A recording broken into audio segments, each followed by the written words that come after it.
Recording in progress. Welcome to another OU Insider Under the Visor YouTube Live / podcast. We are going to start putting this up on our iTunes, Google Play, Spotify. If you're not watching this live, now you will be able to listen to it later on. Not just watching it on YouTube or listening on YouTube. You can get it on any one of the platforms. From here on out, we will have this up probably sometime tomorrow, which will be a Thursday, and we will go from there. But this is the OU Insider Under the Visor YouTube Live / podcast. I'm here with Parker Thune, Spencer Forsythe. My name is Brandon Drumm. Parker, spring football. We're going to talk a lot about that. We got Michael Hawkins, his announcement coming up. Obviously, Aaron Flowers' announcement coming up the day before that. We have the big C4 7-on-7 where lots of Oklahoma targets will be participating down there in that event as well. And there's more visits coming up. Sammy Brown, 5-star linebackers on campus as we speak. And we're going to get questions for those that are in the live chat. So this is a busy podcast / YouTube Live. Parker, man, how you doing? I know you're up in Nebraska, right? That's correct. I'm more comfortable than usual on this Wednesday night. I'm in the easy chair back at my parents' house in Omaha, but it is a lot less picturesque in terms of my typical setup and everything that I have configured in my home studio. But yes, I'm up in Nebraska. I went out to see Isaiah McMorris this morning because how could I go up to the state of Nebraska and not check in on the one OU target from this state? So headed out to Bellevue West this morning, touched base with him. Those USC and Penn State visits are still on the schedule, although he has moved the Penn State visit up. OU's very much in the driver's seat there. That is the update from the Cornhusker State, and I will be getting up at 4 o'clock tomorrow morning to drive back to Oklahoma. And it's business as usual from there. So aren't you doing like a Easter, you're doing a church point for the church? Yes, awesome. Easter week, because my dad is a pastor and because I grew up in a church-going family, but a pastor's, I grew up a pastor's kid. So naturally, Easter is a big week in our family. I love Easter. It's my favorite holiday. And so no doubt. I am very involved this year with the planning and coordination of the Easter service back home. So that is what's me up to Omaha right now. I'll be back in Oklahoma briefly, going to be down to Dallas on Saturday for Michael Hawkins' commitment. And then I will be back up here for Easter Sunday. So a lot of driving this week. No doubt. All right, well, let's get into some spring ball. We got to talk to Brent Venables today, and it was interesting. He was very informative. I think that's first and foremost, and we're going to have the YouTube video, the interview, up on our YouTube page here in just a bit. But while that's loading and while you're listening via podcast or watching it on YouTube, I thought, Parker, it was really interesting because he was really open to a lot of different things, particularly injuries, particularly the young guys that are doing really well. I mean, I'm telling you, that guy, he was asked a question by Eric Bailey of Total World. How are the young guys doing during spring ball? And, he always makes a joke, well, mama, I don't want to upset any mothers, so I'm going to have to go through. I don't want to leave anybody out and, all that type of stuff. He broke down every position, and it seemed like he went through all 85 players. And he didn't, but that's what it felt like listening to that. And it was interesting because a lot of what we talked about on OU Insider, Parker, is what he's touched on. He's touched on Austin Stogner just being really dynamic this spring. He touched on, obviously, both quarterbacks. And when you say both quarterbacks, it's what everybody comes to mind for everybody. And that is obviously Dylan Gabriel, Jackson Arnold. Now, Bevel's doing well. I almost said Booty's doing well, but General Booty's doing well. So it's a bad, that would just been bad phrasing if I would have said Booty's doing great. But uh, but yeah, he touched on that. He was really, really complimentary of Caleb Hicks and Gavin Sawchuk. I mean, super complimentary of both of those guys. He touched on the tackle positions, was really complimentary of Savion Byrd, Andrew Rame, Jake Taylor, Guyton. Man, I mean, he went through obviously even Aaron Parks, who'd been out. But he said he's put together, stacked a couple of good practices together when healthy and not in concussion protocol. Talked about a lot of the young guys in the secondary. Peyton Bowen. I mean, he went on about Peyton Bowen and just his ability to play multiple positions and just his mental capacity to pick up everything really quickly, even after missing because, have just the awful situation that happened with his sister. It's just not, it was just awful, but he's come back and he's been just on it. Gentry Williams came back just like we had talked about on OU Insider VIP. If you're on that, we talked about it. He was coming back and doing indie drills or starting to do them this week. And Venable said, look, first practice this week, he was very short in what we allowed him to do in indie drills. Today, he did a lot more because they're clearing him for a lot more. So obviously Billy Bowman's been really strong. He talked about Jaron Canick. He talked about Deshaun McCullough, Justin Harrington, Woody Washington. You can tell there's a confidence. He was really complimentary of Davon Sears. I thought that was interesting. Yeah. Bothroyd, Downs, Laulu, like the names that we've been talking about in our insider notes on OU Insider. Lo and behold, guess what? The head coach is bringing those guys up as well. So our sources are kind of on the same page as the head coach, ironically. But yeah, I thought it was a really, really informative meeting. I know you didn't get to see it, or you probably haven't seen it yet, have you? No, I have not. I have not Gotcha. seen Venable's presser yet. But obviously, I think the big news that he disclosed that kind of made the rounds on social media was that Robert Spears Jennings underwent surgery for that shoulder ailment, which is another thing that we talked about on the VIP side. But Brent publicly acknowledged that RSJ is dealing with some things, and I think some physical rehabilitation ahead for him. But I think that's kind of been the overarching theme of the last week or so in particular of spring ball for Oklahoma. There's just a lot of guys banged up right now. No, there is a lot of younger guys that are benefiting from that by default because they get more reps in the absence of guys like not only Walter Rouse and Jacob Sexton, who had pre-existing injuries, not only Caden Helms and Jason Llewellyn, who had pre-existing injuries, but guys like Jaden Davis having to sit out and Kenai Walker having to sit out and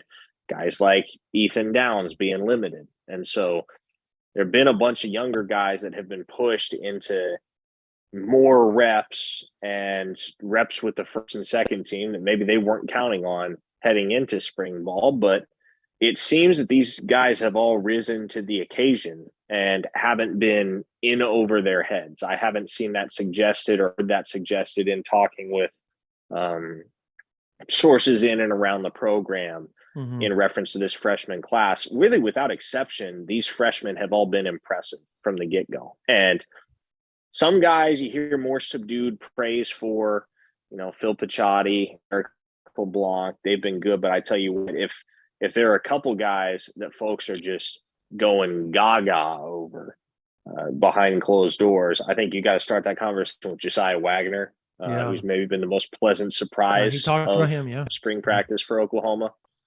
Josiah Wagner has been some of the stuff I've heard said about Josiah Wagner. It's kind of hard to figure he doesn't work his way into a role this fall if he keeps this up. And that's always the toughest thing for any freshman, right? Not only playing well in spring, but being able to sustain that momentum throughout the summer, going into fall camp and being able to play with the same fire and play with the same competitive juice in August that you were playing with in April, while also continuing to learn the playbook and learn your role in the defense. So a lot of reason for excitement with guys like Josiah Wagner and Makari Vickers, and certainly Pete Atabare and Peyton Bowen.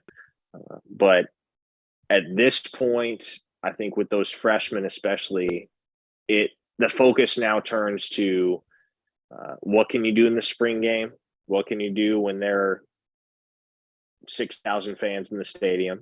You'd figure it'd be a pretty well-attended spring game. And then not only that, but how can you build on what you've done this spring, carry it over into summer and on into the fall once camp opens once again in August, and all of a sudden you're actively competing for a spot on the depth chart, not just competing, but competing for something.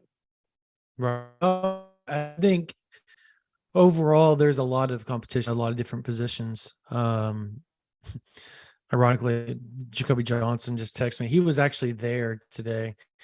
When we were in the interviews, Jacoby Johnson was watching the practice and was there afterwards, just kind of mingling with the players and talking to them. But yeah, no, that whole situation, as far as the competition goes, secondary wise, even, linebacker, I think Kobe McKenzie is going to give Jaron Kanak all he can handle and more for that spot. Like, I was told that was the case and that they're splitting reps with the ones right now. And I don't know how to take that, to be honest, because I think Kobe's a really, really good player. But there's been this hype around Jaron Kanak for so long. Is it? I don't really know what I'm trying to get at here, other than it shocked me when I was told, like, look, Jaron Kanak's not guaranteed to be the starter. It's just, I don't know. Does that shock you a little bit? And it doesn't shock me, but then again, Jaron Kanak will start this fall. I don't think anybody seriously doubts that. It's just, this is the type of thing that happens in spring ball, right? People will talk up competitions that aren't really competitions, and then that's not to say that there is a competition at linebacker. No, there is legit competition there, but inevitably in spring, it's a tough thing to do, kind of separating what's fact from what's fiction, because guys will get talked up every spring that are just not going to play much of a role in the fall. And then some guys get talked up in the spring, and when once the fall season rolls around and you got to play meaningful games on the gridiron, you see all of that hype validated. And so this time of year, man, and this is what every fan needs to come to terms with, is that this time of year, everybody looks good and everybody looks like a conference championship team, right? You're rarely, if ever, going to hear bad things coming out of spring practice. It's just about who are you hearing the most compelling things about? Who are you seeing people's eyes light up about? Because you can sit there and give cursory praise to pretty much anybody, but when somebody's really popping off on the practice field, it's not difficult to kind of catch on to the cues there. Perfect example so far. A few perfect examples. R. Mason Thomas, Josiah Wagner, Jack Arnold. Mm-hmm. And even PJ Atabare, he's been a big talk as well on the edge. Totally going to play and be in the rotation at some point, particularly early on in non-con. And I think they're going to see exactly how, he acclimates to the fire, you know what I mean? And the bullets starting flying at him a little bit. And I think they're going to do the same with Jackson Arnold a little bit, and they've got to tame it back. I asked Brent Venables today, specifically, I said, man, you went through that Trevor Lawrence, Bryant situation at Clemson. You've been through that before. You went through some of those situations at Oklahoma with the Jason White, Nate Hibble, obviously the Rep Bomar, Paul Thompson, and Sam Bradford. Trying to think of the wide receiver that ended up going to Nichols. Crap is his last name, Nichols. Can't remember his first name for some odd reason, but he ended up playing wide receiver at Michigan State and then ended up being a quarterback the longer he was in college. But Keith Nichols, there was a lot. that's who you're Keith thinking Nichols, yeah, Keith Nichols is who I'm thinking of. But he went through a lot of that stuff, and instead of saying, "Yeah, I learned a lot," he did say that. That's the exact wording he says. I learned a lot from those situations, and he named all the battles that I just named. But he stopped, and then he started talking up Jackson Arnold about how great he was and he's been. And I was like, all you're doing is like throwing gasoline on the fire for the fans, with the 5-star quarterback. And I thought that was just interesting. But it's something I also respect from Brent Venables because he doesn't, you know what I mean? Like, he doesn't hold back and he doesn't fabricate and he doesn't just throw a rug over it and just kind of make it, we're going to cover this up a little bit, just how good he's been. He's going to be honest with you. He's going to tell you that is a dude.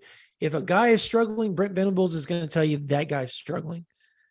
And I respect him for that. And I think that's what makes him so great with the media is that he enjoys talking to that and he enjoys being honest. And I think he uses the media as kind of like with Jaron Kanik. Like, Kobe McKenzie is literally, like, he's, as Ronnie Crimson said in the chat, he's redefined his body, like just redistributed a whole bunch of stuff. He looks like an NFL linebacker right now, just physically. He's a freak. But, coaches use the media to get to players, right? Like, they know the players read stuff. They use the battles, right? Like the spring battle, like, you're not guaranteed the starting spot. Like, just like he used the Stutzman, like, he didn't come in. I don't know how much he needs to stop being a funny guy, all that.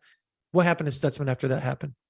You saw a completely different Danny Stutzman, but he used the media to portray his disdain for the situation that was at hand at that point, right? Like, Saban does it, Dabo does it. Like, good coaches do that. I think that's something Riley never did, right? Like, he wanted everything behind a veil, right? Like, you couldn't see anything. So I respect Venables because of that. I think if you were going to guess, I know we're 2 weeks out of the spring game, right? Who do you think is going to shine the most in that spring game? Like, and like, fans are going to walk away going, holy crap. Is it a cop out if I say Jackson Arnold? Very much so, because that's the easy pick. Okay. I figured as much. I I should have prefaced it by saying, if you say Jackson Arnold, we're cutting you out of this podcast. All right, go ahead. See, there's always a defensive player that shines in the spring game, somewhat unexpectedly. Last year it was Marcus Stripling. The year before that it was Jordan Mukes. This year, I'm going to say that this year, the guy that shines in the spring game is Key Lawrence. I think Key Lawrence from the safety position, that's a guy that's going to need a good pick, actually. Yeah. He's going to need a strong close to spring ball, and he's going to need a strong fall camp if he wants to carve out a role for him back in secondary, because Billy Bowman and Reggie Pearson are probably your odds-on favorites to start. And so from everything we've heard on Key Lawrence, right, he's come to this offseason motivated. He obviously left a lot on the table last year with his performance, or lack thereof in some instances. And so I'm going to count on that carrying over to April 22nd, and I'm going to count on Key Lawrence having a big spring game. And then offensively, man, I don't want to go back to the well and say Nick Anderson again. That that feels like I'm defaulting to my answer for pretty much every single question I'm asked about break offensive performers. Obviously, there aren't a whole lot of people scrutinizing the offensive line. No, everybody So I loves will, it. Yeah. yeah. So I will say your standout spring game performer, especially with Javonte Barnes sideline, your standout offensive performer is Gavin Sawchuk.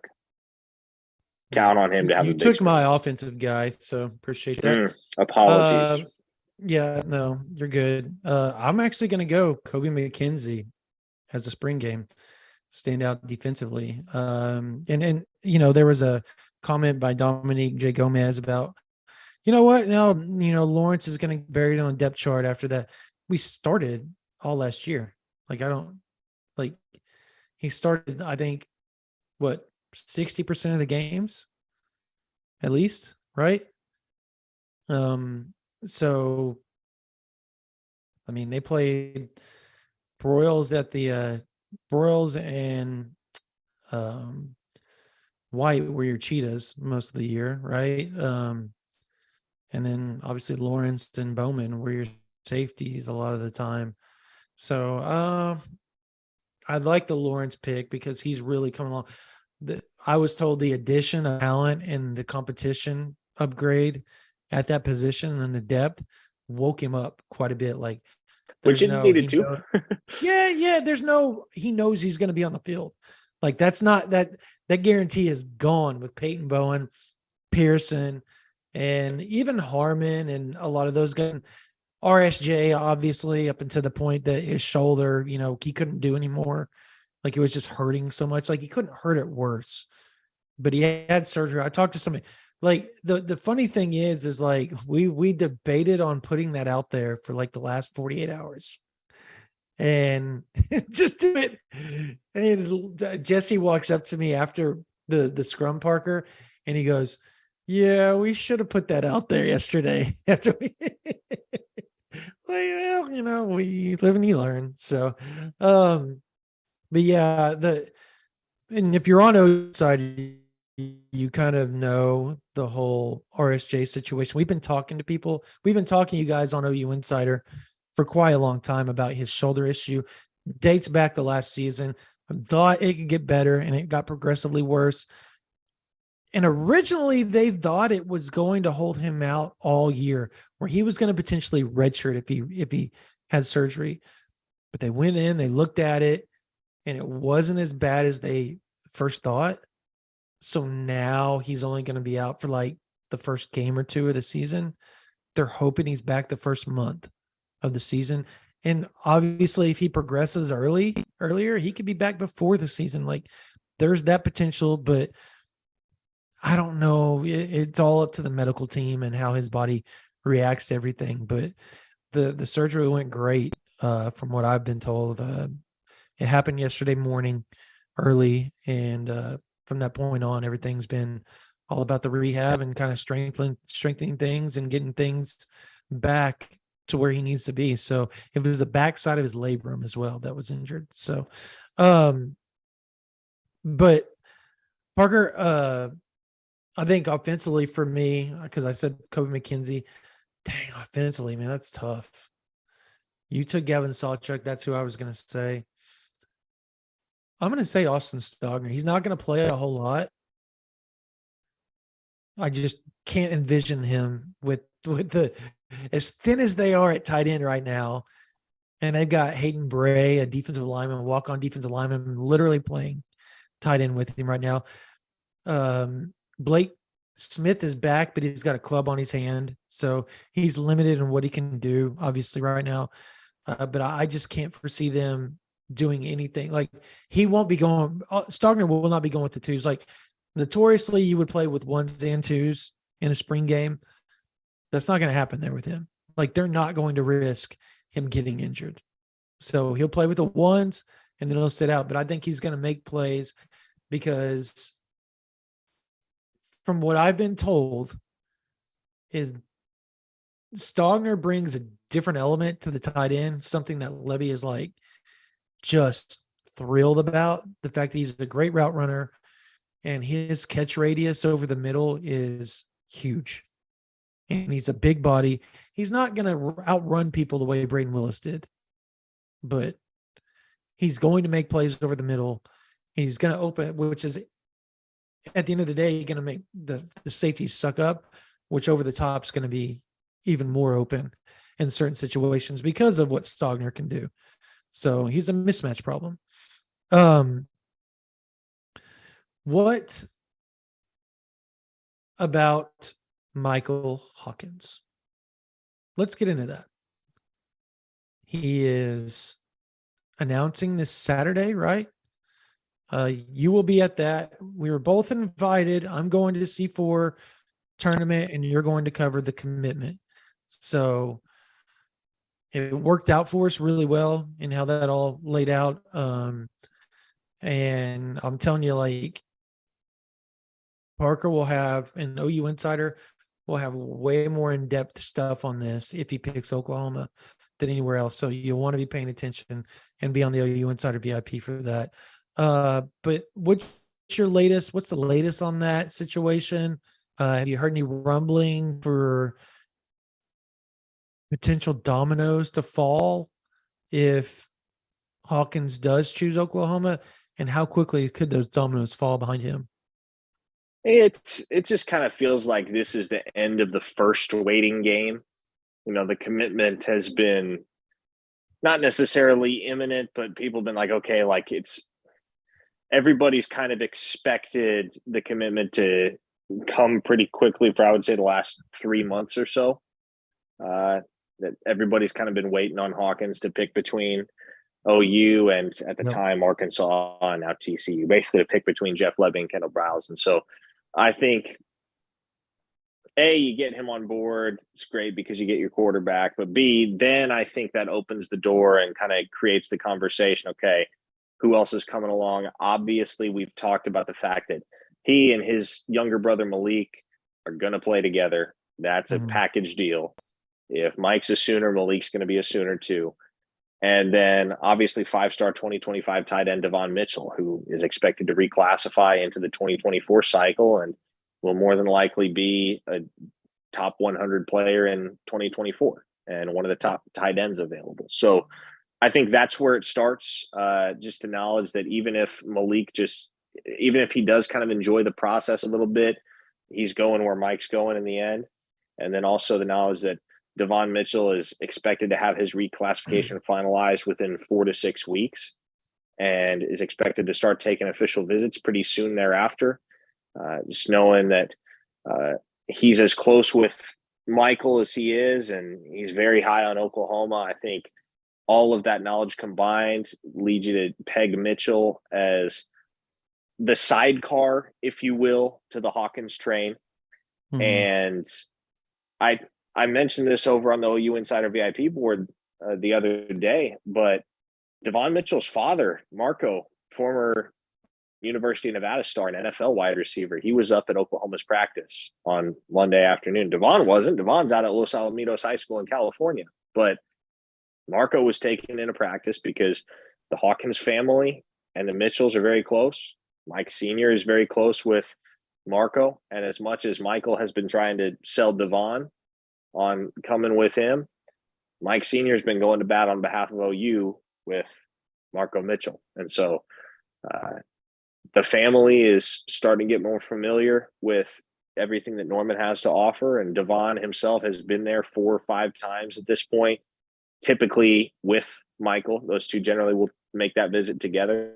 And so that's kind of where it starts. After Hawkins commits, you can look at guys certainly in that DFW area like Peyton Pierce and Eli Bowen and Jaden Hardy and figure that Hawkins' decision may accelerate the process somewhat for them. But getting Mike Hawkins at this point almost assuredly means you're getting Malik and you're getting Devon Mitchell too. So that's an encouraging sign if you're an Oklahoma football fan. To me, it would be, honestly, if you're a wide receiver, a tight end, or even a running back, an offensive lineman, and maybe just if you're just a recruit in both of those, 24 cycles, 25 cycles in general, even the defensive side of the ball.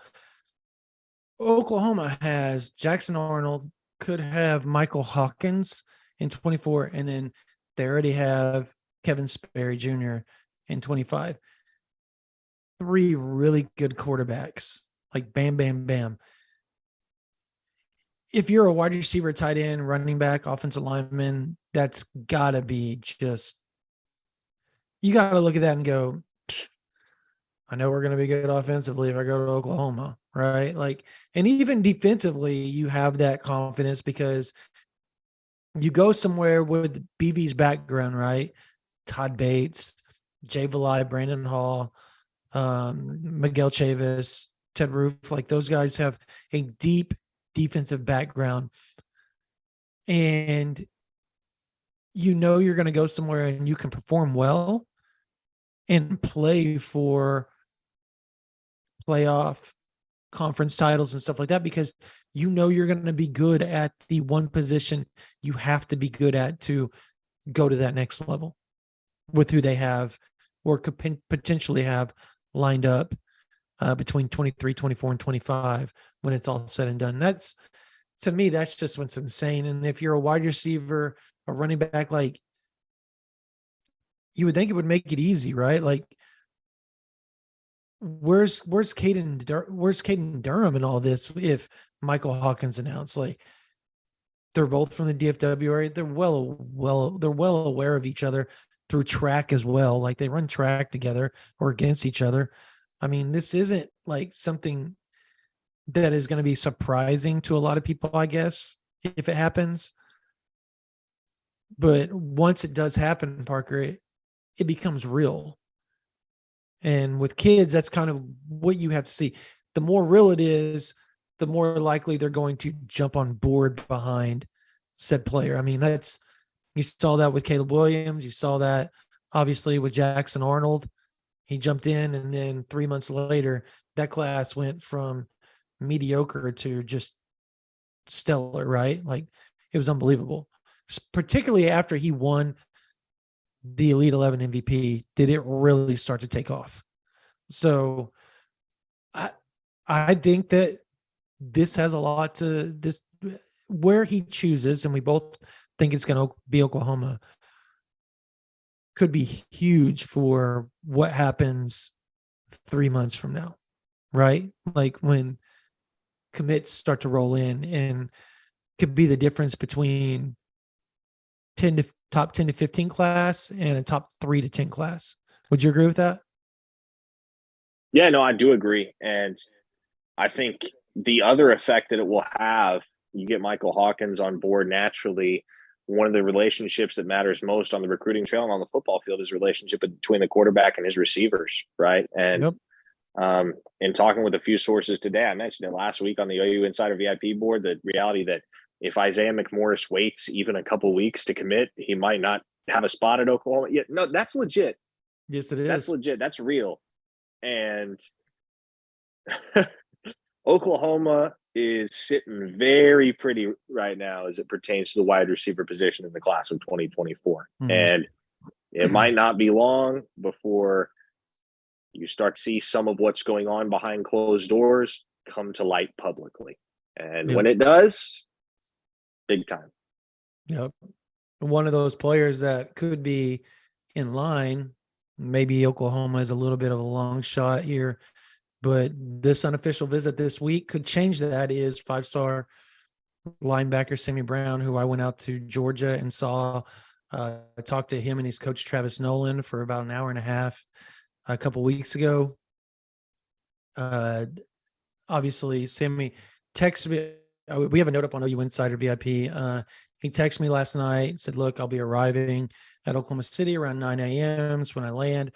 And then around 10:30, we're supposed to go straight to OU. We're going to go through the meetings with them. We're going to go watch practice.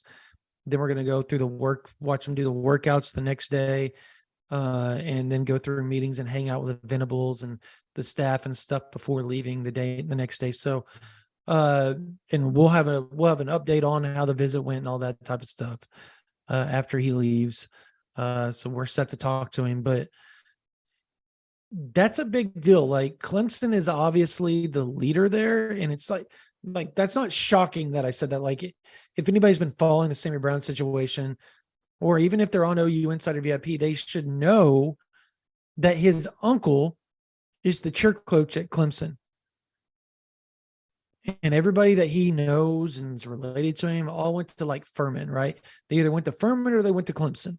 So there's a deep, I guess, connection to that university. And then the relationship they have with Dabo Sweeney and that staff goes back to when his dad obviously is a coach. So he's known him when they've come to recruit players that he's coached.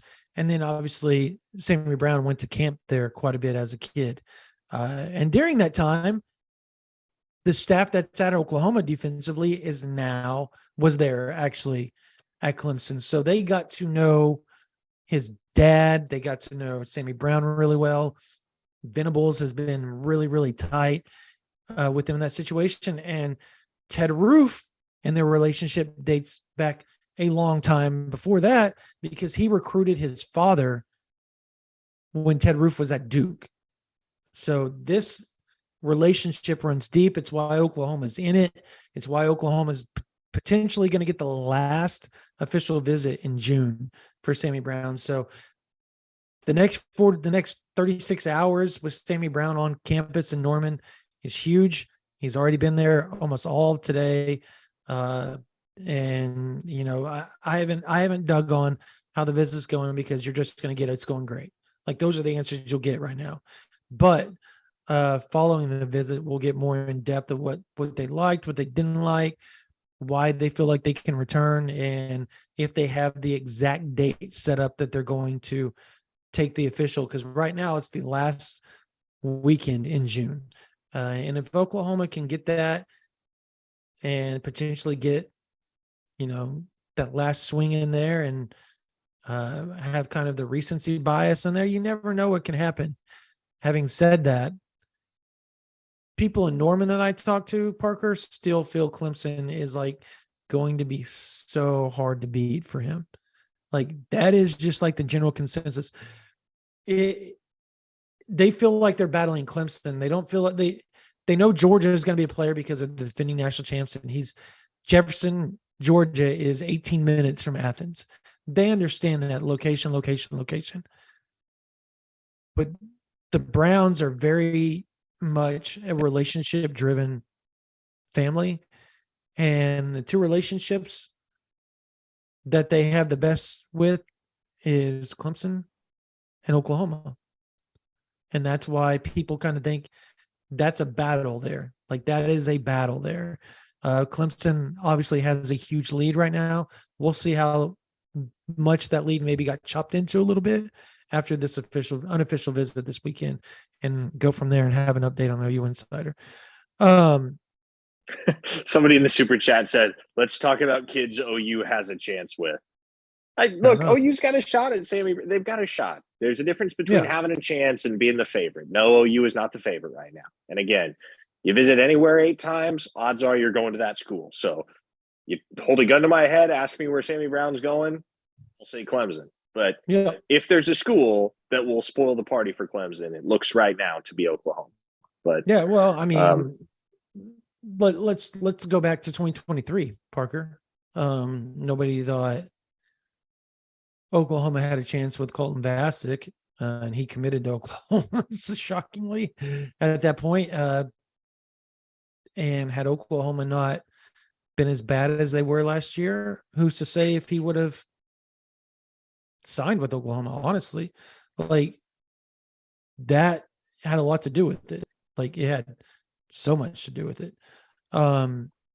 And Peyton Bowen, like, we kept saying he was going to Oklahoma, right? But nationally, the consensus was he was going to stick with Notre Dame. Well, I mean, like, I understand, like, yeah, whatever. We knew more because we were around it all the time. But still, like, you never know. Like, I'm trying to think of somebody. Derek LeBlanc, Florida was viewed the leader forever. We kept saying Oklahoma had a chance. We kept telling everybody that, right? He goes to Oklahoma because of relationships. So to throw it out and say there's zero chance that Oklahoma gets him is just naive. Like, it's a super long shot at this point. But you never know what's going to happen on these unofficial visits. And Oklahoma getting the last at bat with the official visit can completely change the game. It really can. That's what those official. That's why Oklahoma always wants the last official with everybody, and they get it majority of the time. And that's why they ended up with such a great class last year, because they got the last visit with a lot of the kids, and it was strategic. Let's talk about. People are asking about Williams Nwaneri. You're going to go up there and see him. Yeah, I will be in Kansas City next weekend. So Yep. This weekend is Easter. I'll be home. Next weekend, I will be in Kansas City. There will be a lot happening in Kansas City that weekend with the UC Report Camp taking place. Another guy that I'm very excited to touch base with again, that has really started to blow up nationally and that OU was early to the table and offering, would be the pride of Junction City, Kansas, Michael Boganowski. So Yes. He picked up offers from Oregon State and Stanford today, got Florida State earlier this week, Michigan and Washington offered last month. So that's a guy whose stock has really started to rise. I believe Oklahoma is maybe the fifth or sixth school total, not fifth or sixth Power Five, fifth or sixth total school to offer Michael Boganowski, back before he ever had a ranking, back before he ever had stars. So he should be in town for the spring game. And the consensus on that kid, man, is that if you want to talk about a guy that could be the Sammy Omosigho of this class, and that he just continues to move up and up and up and up as the national folks see more of him, and as he continues to put more on tape, both in the offseason and once his senior year rolls around this fall, Michael Boganowski is the Sammy Omosigho of this class. That's what he'll be. I don't know if he rises as high as Omosigho, because Sammy did end up the number 4 linebacker and number 69 overall player in the country, Robert Spears in the class of 23. But Jennings, yeah, that's another great comparison, right? Robert Spears Jennings, same position too, was to the 2022 class what he was the 22 class, what Sammy Omosigho was to 2023, and what I think Michael Boganowski will be the 2024 class. Guy that, he's a mid-tier 3-star guy right now, but he's going to rise. And it might not be snap your finger, boom, he's a top 100 player like PJ Adebawore, because, PJ's just got some physical tools that are rare. And so once people saw those, they're like, okay, we can't help but move this guy out. But with Boganowski, he doesn't have quite the same ridiculous measurables of a kid like PJ, but he's just such a good football player, such a versatile football player, and there's so much left for him as far as development, much like there was for Sammy, that I think as he kind of starts to hone in on what his position is going to be at the next level, that's only going to help him out as well. So I do expect Michael Boganowski to be a mid to high tier 4-star recruit by the end of this class. Yeah. So I talked to a couple of people about Boganowski in Oklahoma. His dad really likes Coach Hall. Coach Venables has been on the phone with them quite a bit over the last week. Expected to be down for the spring game. So it'll be interesting because of Jaden Hardy being there. And there is a strong momentum right now that he could be done somewhat the first couple weeks of May, potentially, with his recruitment. There's a strong push there, even from people around Louisville and all that. Like, they're Oklahoma. Everybody kind of feels that's kind of the best spot for him. We'll see if that's how it ends up playing out. I think similarly with Michael Boganowski is the same thing. Like, I think that is how people feel, is like Oklahoma's probably your best bet. As far as fit and all that, because of his size. He could play cheetah. He could play a variety of positions for him. So Yeah, Oklahoma's sitting really good. Brandon Hall once again putting in work on the recruiting trail and could end up with 2 really high ranked players. Following up with what he did last year is pretty impressive. Let's see here. I was reading through the chat here earlier, and people are not interested in Dylan Gabriel, Parker. Shocking. I'm. We put up this fight. It feels like almost every live, almost every podcast. We don't understand the hate for a guy that. How many touchdowns did he throw last year? And he missed 2 games. Yeah. How many yards did he in throw? general, I don't understand any hate for a football player who is both good at football and a phenomenal human being off the field. Yeah, I know. Right. Like it's why I will always go to bat for Dylan Gabriel and Ethan Downs, because there seems to be a segment of the fan base that has it out for both of those guys. And I just don't get it, because are they above reproach on the football field? No. But are they dang good and better than that average or even typical above average option at that position? Yes. Absolutely. And moreover, if you actually guys and got the chance to spend time around them and just experience what type of people they are off the football field too, I think the respect that the public seems to lack for, well, I shouldn't say that the public, that a certain contingent of the public seems to lack for guys like Dylan Gabriel and Ethan Downs, a lot of that would evaporate. We got a comment from a Sooner fan that said it's because you're not looking from the outside. Well, I mean, that would mean that we're on the inside of it, like, I guess, a little bit more informed on what's going on behind the scenes and what's expected of him and all that type of stuff. So I guess I see your point. Fans generally just, they go off emotion. So yeah, no, that's a fair statement, I guess. I guess before we end this live, if anybody has questions for us, get them in now, and Parker and I will answer them.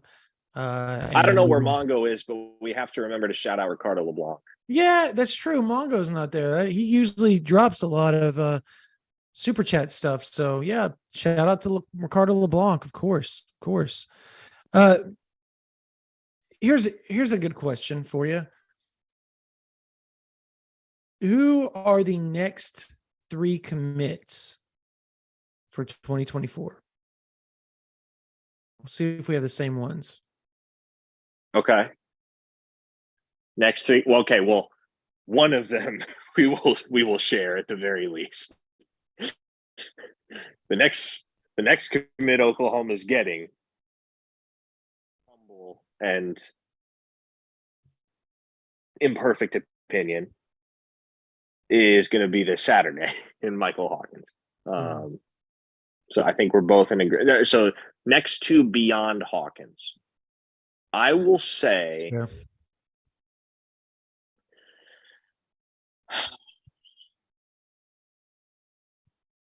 Give me a second to noodle on this. You go first. I don't want to steal yours.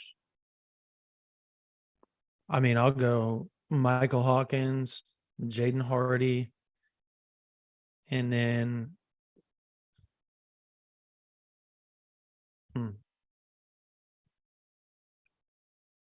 that's tough. Yeah, I'll go Xavier Robinson. Okay. I will take Hawkins. I will take Isaiah McMorris. See, I don't know if I'm still not that. You know better than me on that one, because I haven't talked to him whether he's gonna go that quickly. So I think he will. I think he will. So I'll go Hawkins and Isaiah McMorris, and then I will say, shot in the dark, throwing a dart. Casey Poe shuts it down the spring game and commits to Oklahoma. Ooh. Okay, let's go. Let's give him one more. little treat out there. Who would be the fourth? The fourth, if I had to pick a fourth, I'd say Jaden Hardy. Okay. My fourth, I'll say Caden Durham. Okay, Caden I Durham like that. and or how about this? Caden Durham and or Zadavian Sims. No, I think he's going to take official visits. Actually, I know he is, but he's going to be a Sooner. I'm calling it. I've almost put in a crystal ball like several times, but Yeah, I'm going to wait a little bit longer.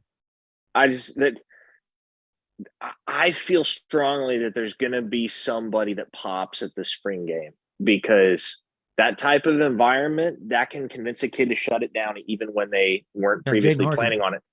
Well, and it just happens. Well, and it seems I shouldn't take this for granted 1,000%, but it sure seems like that happened. I'll put it that way, with a kid who's committing tomorrow in four-star offensive lineman Andrew Spragg, whom the Sooners were recruiting briefly, but that has visited Michigan multiple times, was just up for their spring game, and now decided to shut his recruitment down in advance of what would have been an unofficial visit to USC, which was one of his dream schools. That was supposed to happen this weekend instead. God. Sharon Moore, man, he has got it cooking up there. He has got it really cooking on the recruiting trail. They lead for like 5 or 6 different offensive tackles. Yeah, and the quarterback they just landed isn't half too shabby either. So I remember watching him at OU's. You remember that a couple of years ago? He was at OU's camp. Yeah, he and Walker White both. Yep, and they were good too. Yeah, remember Riley spent a good bit of time with both of those guys, just like hovered around them pretty good. All right, I think that's gonna do it, man. We've covered the gambit for everybody in this first YouTube live /podcast. Now, here's the thing is, and I want everybody to understand this, is we are going to follow this up. We're going to record another podcast on Monday, hopefully have it up Monday night or Tuesday morning. And during spring, that is going to be how we're going to do things from here on out. So it's going to be a YouTube live /podcast. So you'll get both. Whether you miss the YouTube live, you can still watch it on YouTube or listen to it on Spotify, iTunes, Google Play, whatever. And then we're going to follow it up with a recording on Monday or Tuesday of the following week, and have another podcast up for you guys to kind of, keep your palates wet a little bit with information during spring. After spring's over, we're going to just put the YouTube lives up as podcasts, and that will be our weekly podcast. Except for if something big happens, or if there's a big recruiting event, or if there's a big commitment or a coaching change or something like that, we're going to start dabbling in podcasts that are emergency-esque. So you're going to have a lot more information coming from OU Insider. You guys, hopefully you enjoy it. And that's going to do it for this version of the OU Insider YouTube Live. If you're not a subscriber to this YouTube channel, do it now. Do it now. But for Parker Thune, for Spencer Forsythe, my name is Brandon Drumm. You guys have a blessed night.